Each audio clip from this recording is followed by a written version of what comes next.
Bien, buenas tardes. Entonces vamos a continuar con la clase. Eh, pues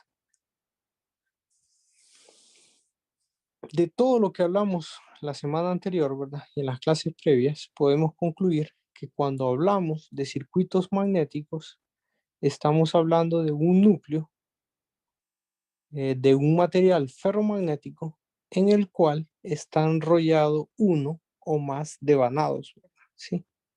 ¿Sí? También dijimos que la corriente que fluye por ese devanado produce un flujo magnético y ese flujo magnético está confinado dentro del material ferromagnético, ¿sí?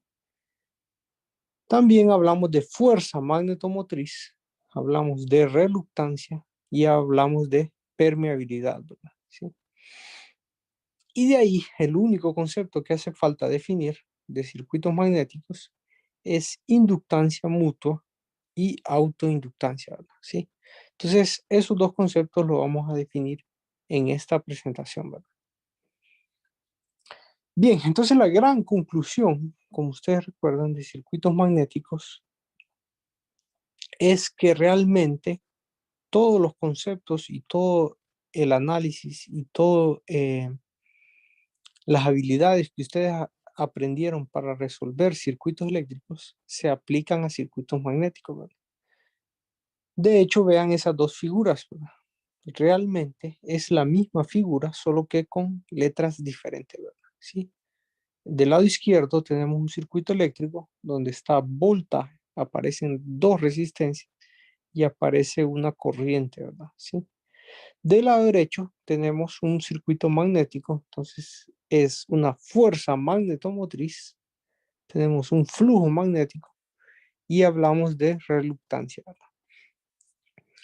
Fíjense que si al final queremos calcular la corriente y queremos calcular el flujo magnético, entonces lo hacemos de las dos formas. Miren que las dos formas, o sea, para calcular corriente y flujo magnético, lo realizamos de la misma forma, ¿verdad? Y si ustedes ven las expresiones, son similares, ¿verdad? La diferencia es las letras que utilizamos, ¿verdad? En un circuito eléctrico, ¿sí? De nuevo es voltaje, corriente y resistencia. Y en un circuito magnético es fuerza magnetomotriz, flujo magnético y reluctancia, ¿verdad?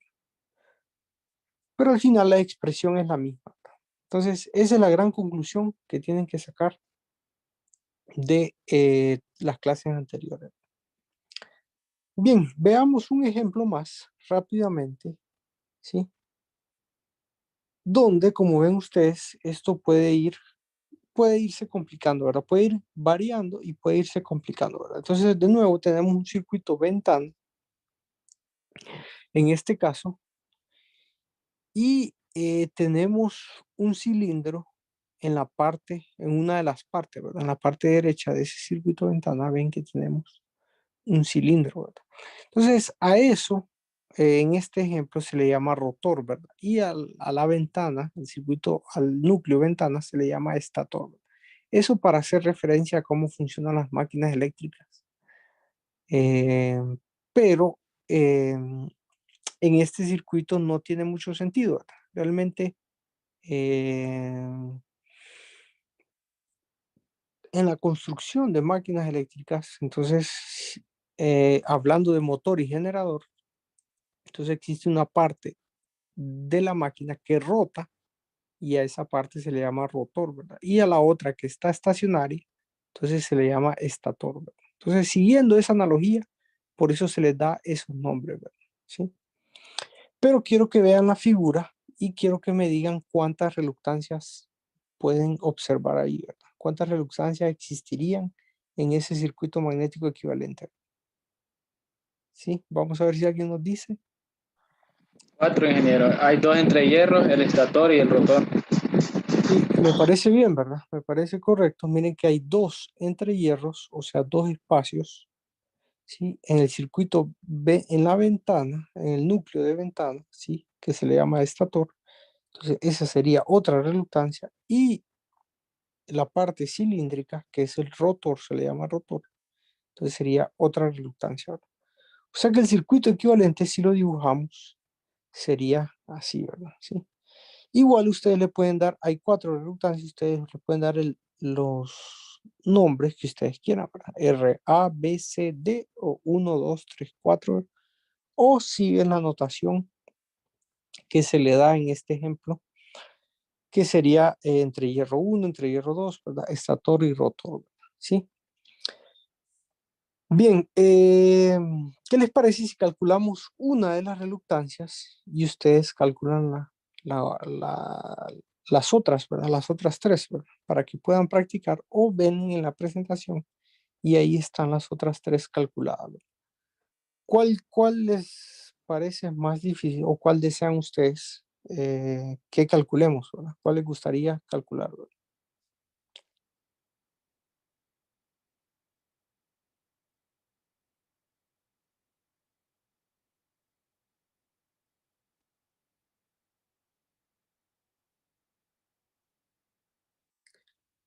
Bien, al final, fíjense que, pues, todas eh, tienen el mismo grado de dificultad, ¿verdad? No es que sea difícil calcularlas. Eh, las 4 me parece que se pueden calcular con práctica, fíjense que ya teniendo práctica en esto, se pueden calcular fácilmente, ¿verdad? Entonces, si quieren, calculemos la de entre hierro, ¿verdad? Ya que hay 2 entre hierros y me parece que es la misma reductancia, ¿verdad? Ahí nos vamos a dar cuenta, ¿verdad? ¿Sí? Si ven, la longitud del entrehierro es la misma, ¿verdad? ¿Sí? En los dos. Y el área también hay que leer en el enunciado a ver qué área tienen esos entrehierros. Si es la misma, entonces podemos decir que esas 2 reluctancias del entrehierro son iguales. Entonces, calculando una, tenemos las 2. Bien, vamos a una página en blanco si quieren y calculemos entonces la reluctancia del entrehierro.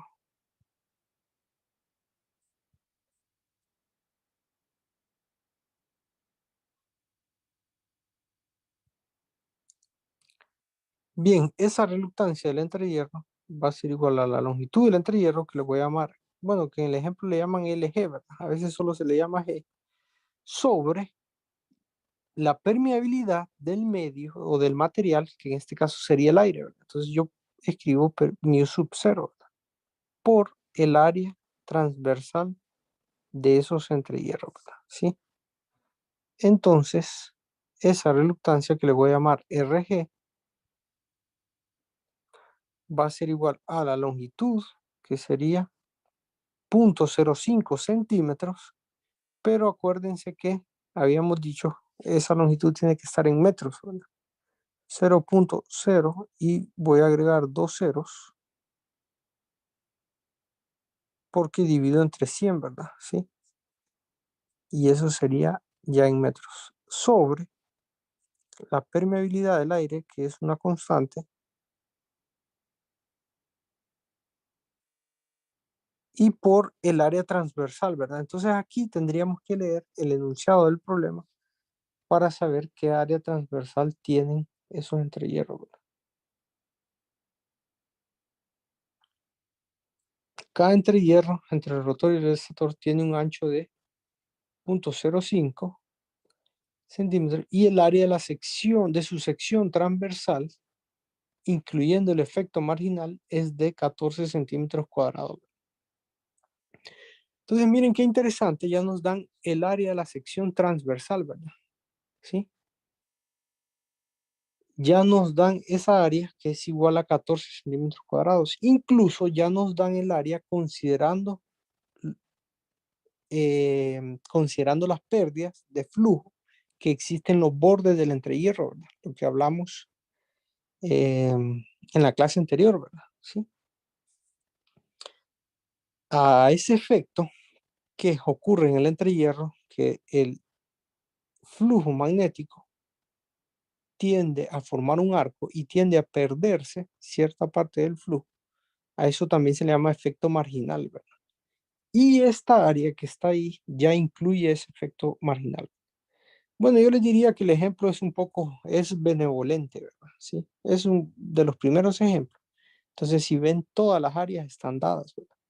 Cuando ustedes desarrollen problemas, se van a dar cuenta que a veces el área no está dada, ¿verdad? Y nosotros tendríamos que calcularla.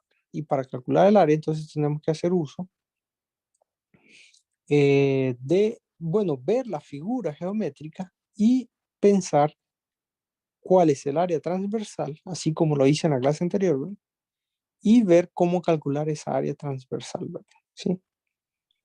Entonces, en este problema, de nuevo, es de los problemas básicos, entonces todas las áreas ya están dadas y ya tenemos ese 14 centímetros cuadrados como área, incluso incluyendo el efecto marginal.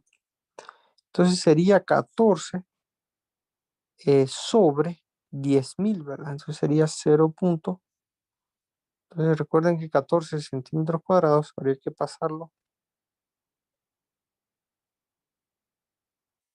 un 3 centímetros cuadrados que tiene 1 metro cuadrado, ¿verdad? ¿Sí? 100 al cuadrado, ¿verdad? Entonces eso sería 0.0, creo que serían 2 ceros, ¿verdad? Y eso serían metros cuadrados, ¿sí?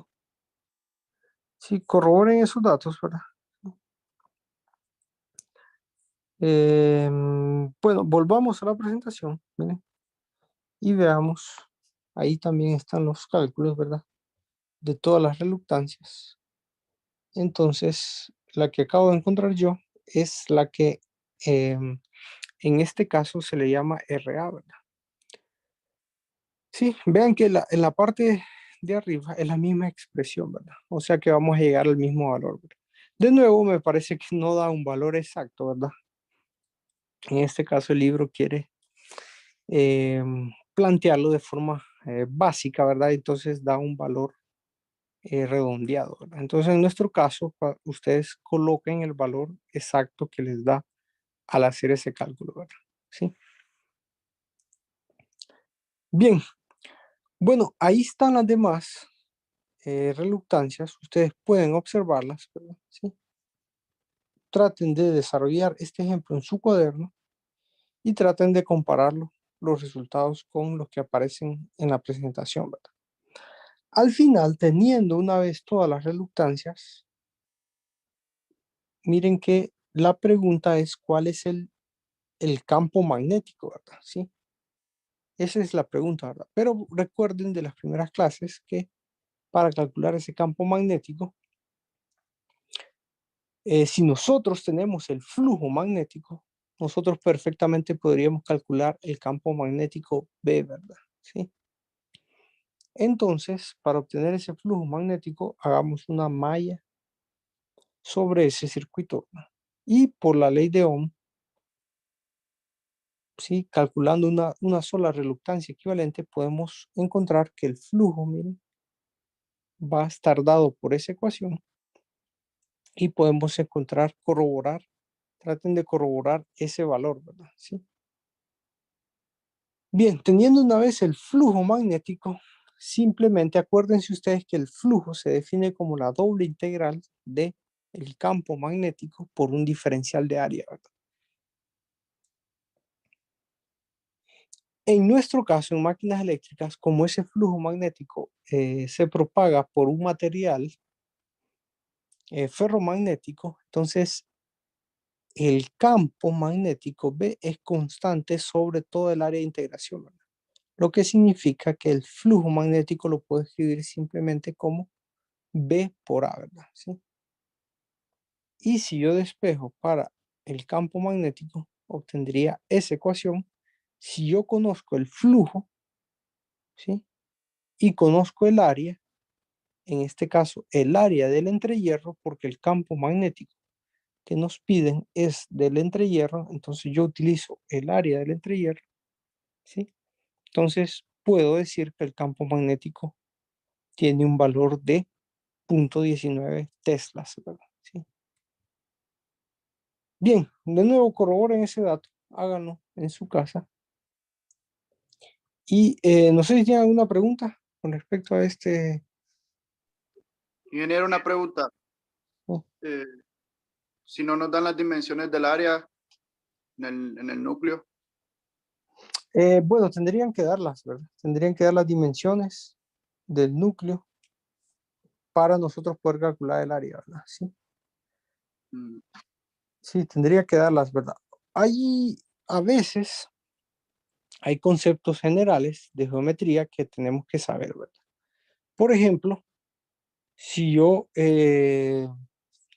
bueno, el área transversal del rotor, miren, el área transversal de ese rotor es un rectángulo, ¿verdad? Sí, sí, es un rectángulo, ¿verdad? Creo que en la otra sección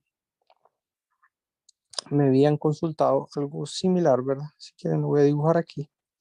Me decían qué sucede si el área no es rectangular, ¿verdad? Hay problemas, cuando ustedes desarrollen problemas se van a encontrar con varias cosas, ¿verdad?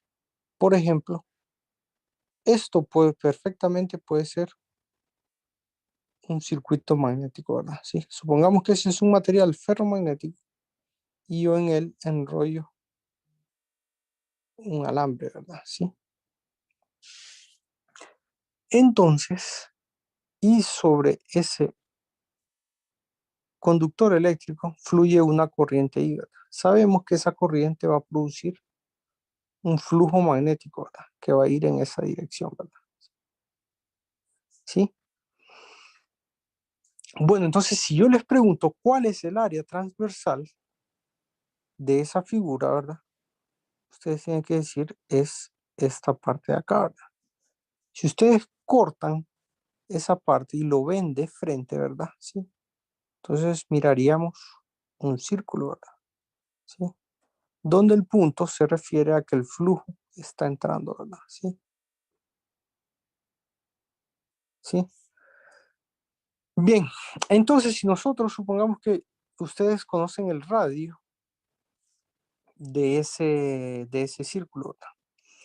Ahora, si deseamos calcular o si deseamos saber cuál es el área transversal, entonces, ¿cuál sería?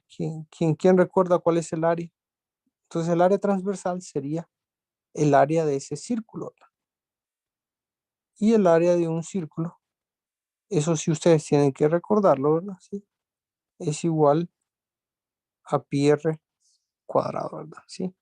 Entonces, el problema no nos tiene que decir primero cuál es el área transversal, ni tampoco nos tendría que decir cómo calcular esa área, ¿verdad? No es necesario, ¿verdad?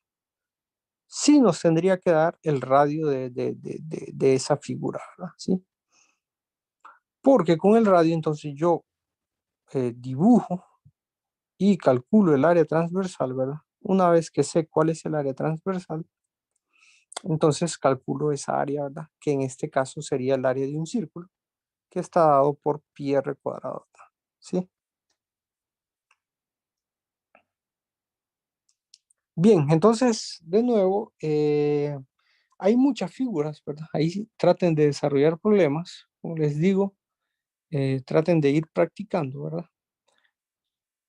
Y esto se puede hacer de diferentes formas, ¿verdad? Pueden haber varios tipos de figuras y al final lo que ustedes tienen que aprender es o desarrollar la habilidad es cómo resolverlo. Bueno, entonces generalmente las dimensiones del núcleo son especificadas y nosotros aprendemos o podemos calcular el área y la longitud correspondiente, ¿verdad? Sí. Bueno, no sé si tienen alguna otra pregunta.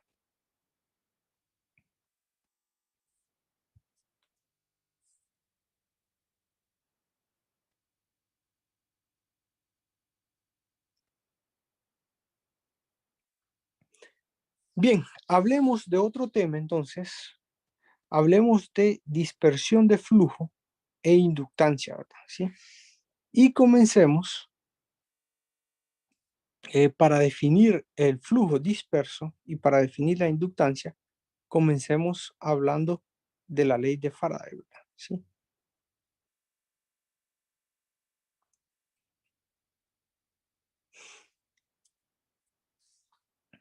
Bien, Faraday demostró y definió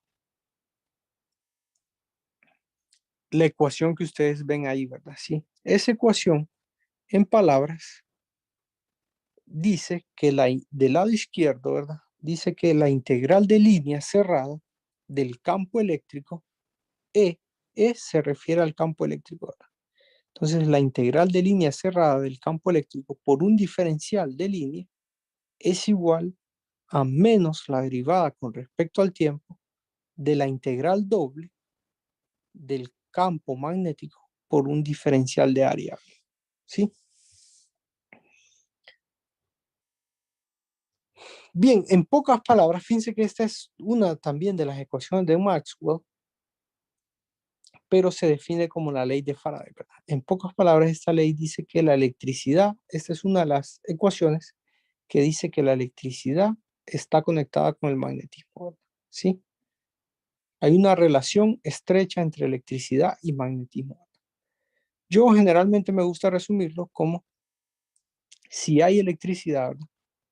Existe magnetismo, y si existe magnetismo, entonces existe también electricidad, ¿verdad? ¿Sí? Entonces, esa es una forma de resumirlo también, ¿verdad?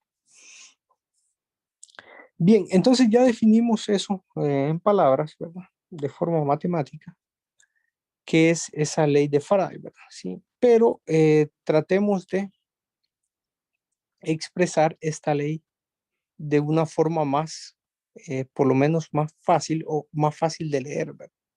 Entonces, del lado izquierdo, fíjense, ese lado izquierdo es integral de línea cerrada del campo eléctrico. Faraday le llamó voltaje inducido, ¿verdad? ¿Sí? A eso Faraday le llamó voltaje. Bueno, de hecho, él le llamó fuerza electromotriz, ¿verdad? ¿Sí? Y le dio la letra E, ¿verdad? Y por eso es que generalmente ustedes van a encontrar una E o van a ver E definido como voltaje inducido. Pero ustedes están más familiarizados con la letra B, ¿verdad? Es lo que ustedes miraban en circuitos, ¿verdad? Para voltaje B, pero es exactamente lo mismo. Entonces, del lado izquierdo tenemos la letra E y del lado derecho, no sé si logran determinar, miren, que acuérdense que la integral de área del campo magnético por un diferencial de área no es más que el flujo magnético, ¿verdad? ¿Sí? Entonces, ese lado derecho yo lo puedo escribir como menos la derivada del flujo con respecto al tiempo, ¿verdad? Ahora, también recuerden que cuando yo, bueno, en las clases anteriores, cuando hicimos una integral de línea, demostramos que la corriente se encierra n veces, ¿verdad? Entonces, por eso poníamos n por i, ¿verdad? En este caso, si nosotros hacemos esa integral de área, nos vamos a dar cuenta de que el flujo se encierra n veces, ¿verdad? ¿Sí? O sea que al final obtenemos n por la derivada del flujo con respecto al tiempo, ¿verdad? ¿Sí? Bien, vean que el signo menos lo retiré, ¿verdad? El signo menos no lo estoy escribiendo porque al final el signo menos en un voltaje, lo único que les indica a ustedes es que la polaridad es distinta, ¿verdad? ¿Sí? ¿Sí? De hecho, un voltaje negativo no existe, ¿verdad? ¿Sí? Entonces, pero no se confunda, ¿verdad? O sea, si ustedes toman un voltímetro y miden y ustedes ven menos 10 voltios, por ejemplo, ¿verdad?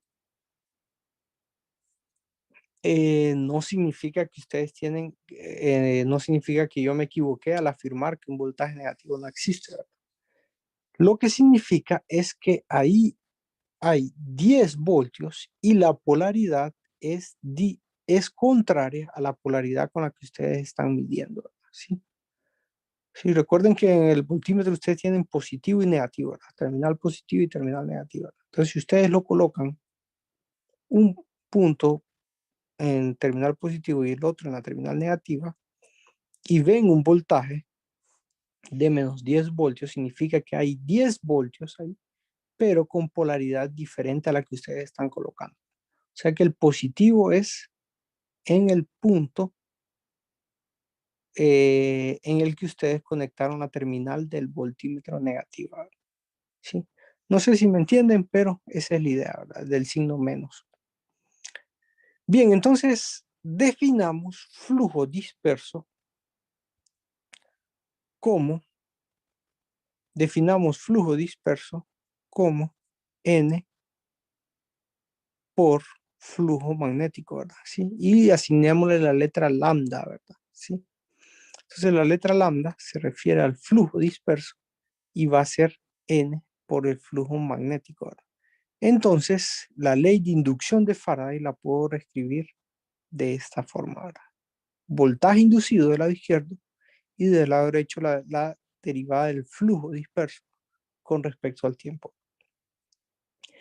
Bien, entonces también es conveniente definir otro concepto, más adelante vamos a ver por qué. Es conveniente definir otro concepto que se llama inductancia, ¿verdad? ¿Sí? Y ese concepto de inductancia lo definimos como el flujo disperso sobre la corriente, ¿verdad? ¿Sí? Más adelante vamos a ver por qué es importante definirlo así, ¿verdad? ¿Sí? Entonces, en este caso, tomemos esa ecuación como una definición, ¿verdad? Bien, también la inductancia, miren, este valor de inductancia, si nosotros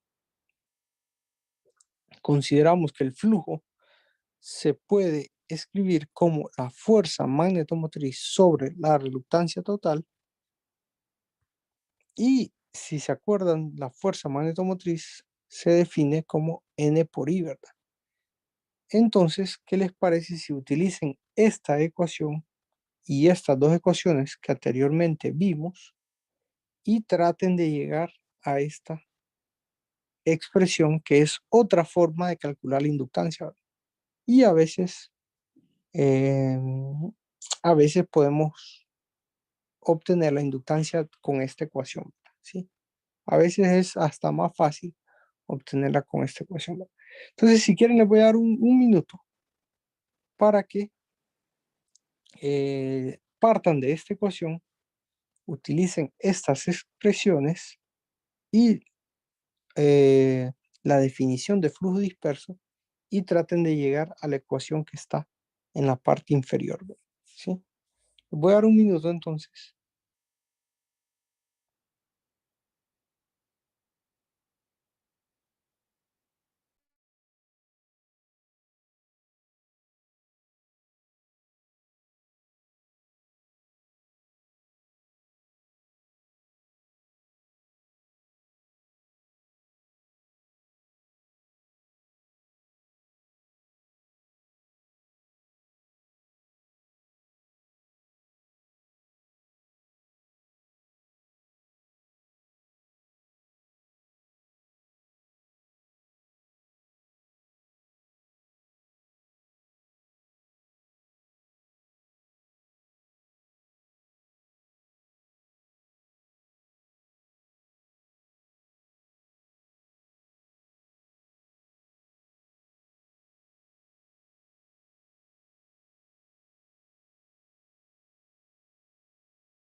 Bien, yo creo que no es difícil de ver, ¿verdad?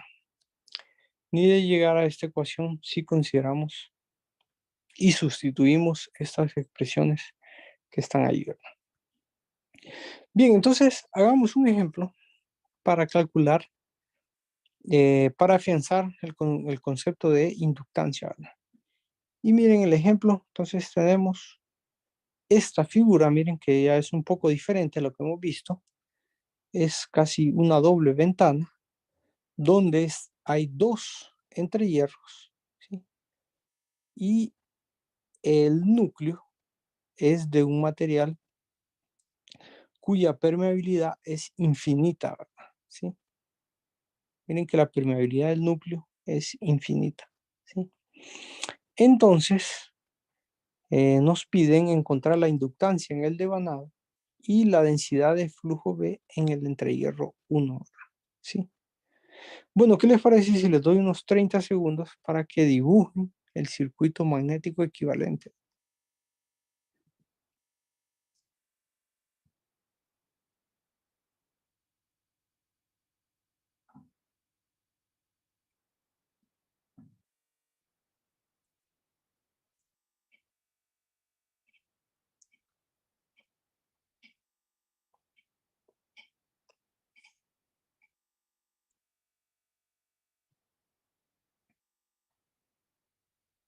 Bien, ¿cuántas reluctancias hay? ¿Quién nos puede decir cuántas reluctancias hay ahí?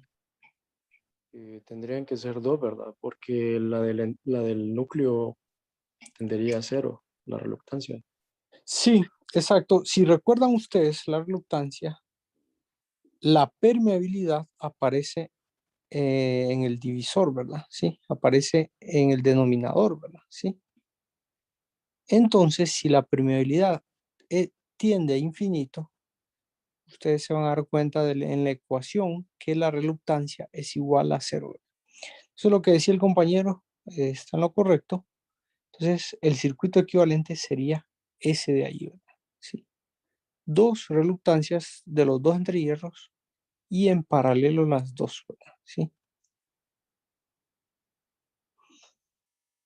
Ahora, si queremos saber cómo calcular esas reluctancias, entonces se calculan de esta forma, ¿verdad? Sí. Las longitudes, que le llamamos G1, eh, G1 y G2, y las respectivas áreas de A1 y A2, ¿verdad? Vean que son diferentes áreas, ¿verdad? ¿Sí? Entonces las reluctancias las calcularíamos así, ¿verdad? Bien, ¿cómo calculamos entonces la inductancia en el devanado, verdad? Entonces, bueno, para calcular esa inductancia, podemos utilizar cualquiera de las dos fórmulas que aparecen aquí, ¿verdad? Sí, cualquiera de esas dos fórmulas, ¿verdad? Entonces, si quieren, yo voy a utilizar la de abajo y me parece que en esta presentación está resuelto utilizando esta de arriba, ¿verdad? Y ustedes en su cuaderno pueden utilizar esta ecuación y yo en esta solución voy a utilizar la de abajo y para que vean que las dos podemos obtener el mismo resultado. Bien, si vamos a utilizar esta ecuación, tienen que recordar de dónde viene esa, o qué es n cuadrado. Bueno, n cuadrado ustedes saben que es el número de vueltas. Ahora la otra pregunta sería, ¿qué es esa reluctancia total? Esa reluctancia total no es más que la reluctancia equivalente vista desde el devanado, ¿sí? Miren que esa reluctancia total viene de esta ecuación, ¿verdad? Sí, de sustituir esta ecuación y llegar a esta expresión, pero realmente esa reluctancia equivalente o total se refiere a la reluctancia vista desde este devanado, ¿sí? ¿Sí? Vista desde ahí, ¿verdad? Bien, entonces si quieren vamos a una hoja en blanco y desarrollemos, para terminar, desarrollemos, si quieren voy a dibujar el circuito, miren.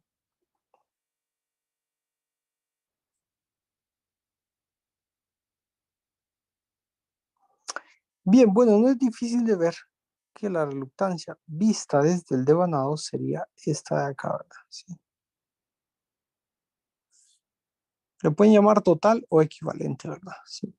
Entonces, ven que esa reluctancia total es simplemente el paralelo de R1 con R2, ¿verdad? ¿Sí? Ahora bien, como ya, bueno, como somos expertos en circuitos, ¿verdad? No me va a tomar mucho tiempo. Bueno, voy a escribir directamente cuál es el paralelo de esas dos, ¿verdad? ¿Sí? No voy a perder tiempo en demostrar eso, ¿verdad? ¿Sí? Eso ya ustedes tienen que saberlo, ¿verdad? Si no, traten de recordar. Y si no, traten de demostrarlo, ¿verdad? Pero realmente el paralelo de dos, en este caso reluctancias, es igual a esa expresión que yo tengo ahí, ¿verdad? Bien, si queremos expresar todo en función de las dimensiones del núcleo, entonces yo tendría que expresar cada una de las reluctancias en función del núcleo, ¿verdad? Sí.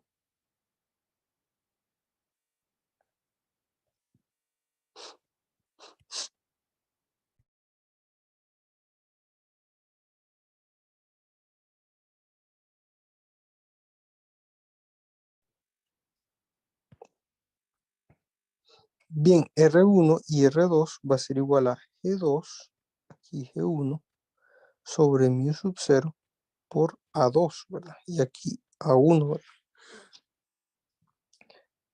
Bien, si desarrollamos ese paralelo, ¿cómo nos quedaría, verdad? Entonces, en función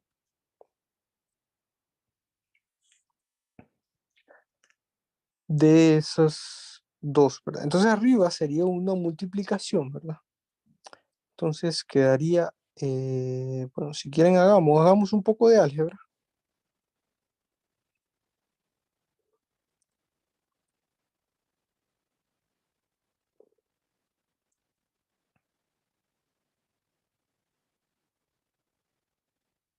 Y eso sobre la suma de los dos, ¿verdad? Fíjense que voy a sacar de factor común 1 sobre mu sub 0, ¿verdad? ¿Sí?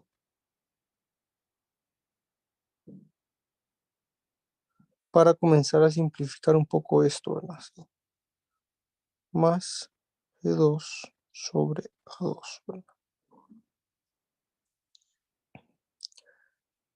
Bien, entonces simplifiquemos un poco. Arriba ven que tengo 1 sobre mu sub 0 cuadrado por G1, G2 sobre A1, A2, ¿verdad? ¿Sí? Y esto sobre 1 sobre mu sub 0 por, entonces abajo vamos a hacer esa suma, vamos a sacar, sería A1 por A2, y entonces sería G1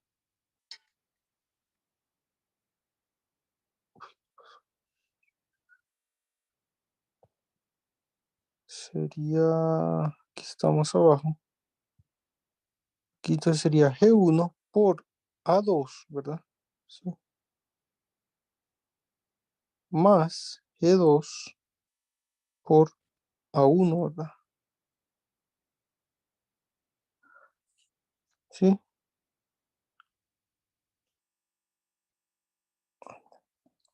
Bien, entonces cancelemos. Tratemos de simplificar esto, ¿verdad? ¿Sí? Entonces voy a cancelar y voy a reescribir eso como, entonces quedaría,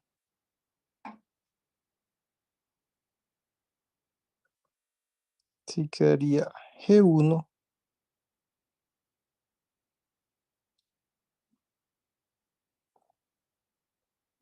G1 por G2 sobre mu sub 0 por la suma de esa suma, G1 A2 más G2 por A1, ¿verdad? Bien, ahora, esta es la reluctancia, ¿verdad? Sí. Lo que queremos encontrar es la inductancia, que va a estar dada por n cuadrado sobre la reluctancia total, que es esta expresión que acabo de encontrar, ¿verdad? Entonces, ¿qué les parece si sustituimos y encontramos esa inductancia, que sería igual a, déjenme ver la expresión, entonces sería n cuadrado por mu sub 0 por, si quiero voy a hacer más aquí, n cuadrado por mu sub 0 por,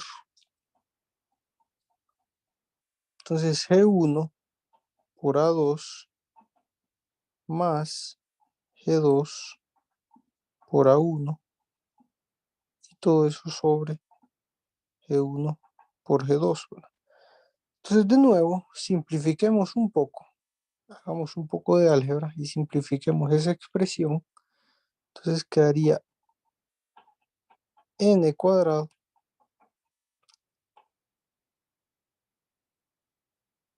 por mu sub 0 por, miren, voy a dividir cada término de la suma que está dentro del paréntesis, lo voy a dividir sobre el denominador, ¿verdad? Voy a dividir cada uno de los términos.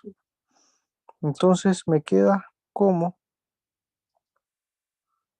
A2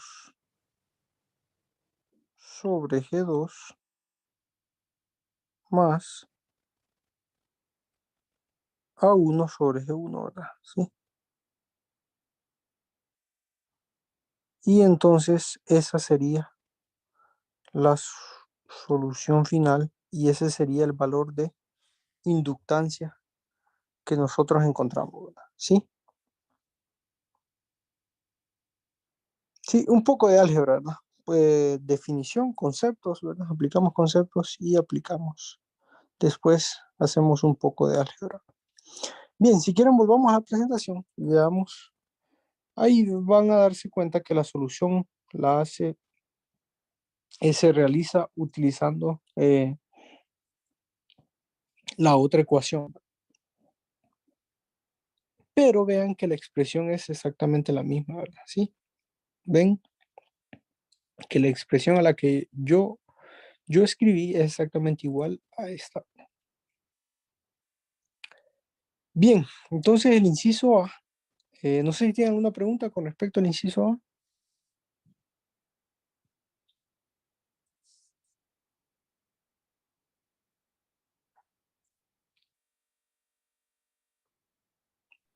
No.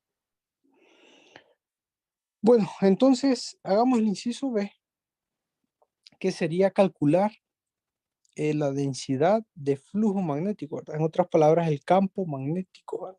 B. En el entrehierro 1, ¿verdad? Esa era la pregunta. Entonces, si yo quiero la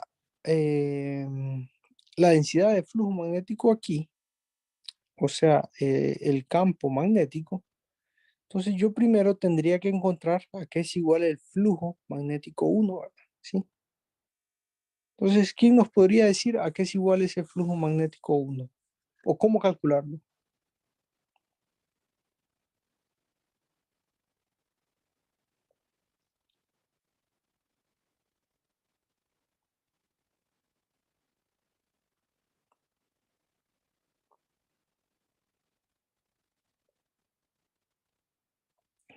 ¿Cómo lo calculamos? Ley de Ohm, N por I entre la reluctancia 1. Sí, exacto. Fíjense que esa es la forma más fácil de hacerlo, ¿verdad? Recuérdense que eh, el voltaje en un circuito eléctrico, el voltaje es el mismo para resistencias en paralelo, ¿verdad? En este caso, estamos hablando de un circuito magnético, entonces la fuerza magnetomotriz es la misma para los circuitos, para las reluctancias que aparecen ahí, ¿verdad? Por tanto, ese flujo simplemente es igual a la fuerza magnetomotriz entre la reluctancia R1, ¿verdad? ¿Sí? Esa es la forma más fácil de calcularlo. Otra forma de calcularlo también es aplicando un divisor de flujo magnético, ¿verdad? Así como ustedes decían, un divisor de corriente en resistencias en paralelo, ¿verdad? ¿Sí? Pero eso es un poco más, no complicado, sino más largo, ¿verdad? Ocupa un poco más de trabajo, ¿verdad? ¿Sí?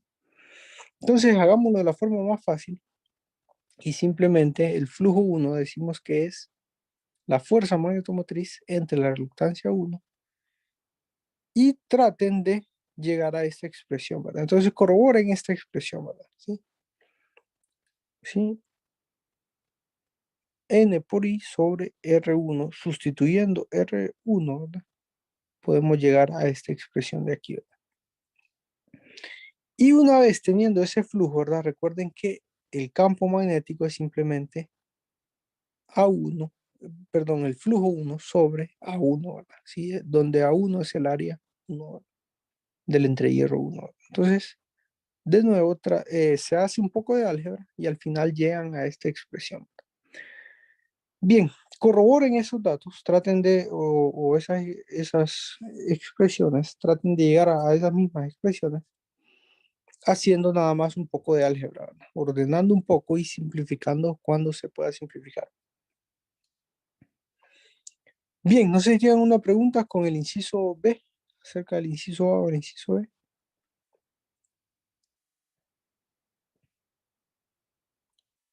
Bien, si no, pues queda esta asignación, ¿verdad? Este es, de nuevo, esta es para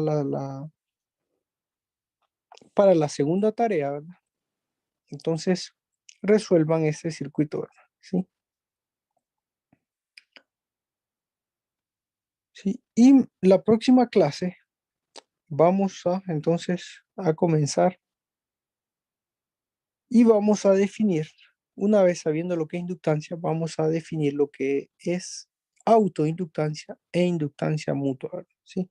En la próxima clase lo vamos a desarrollar. Bien, bueno, si tienen alguna pregunta, una duda.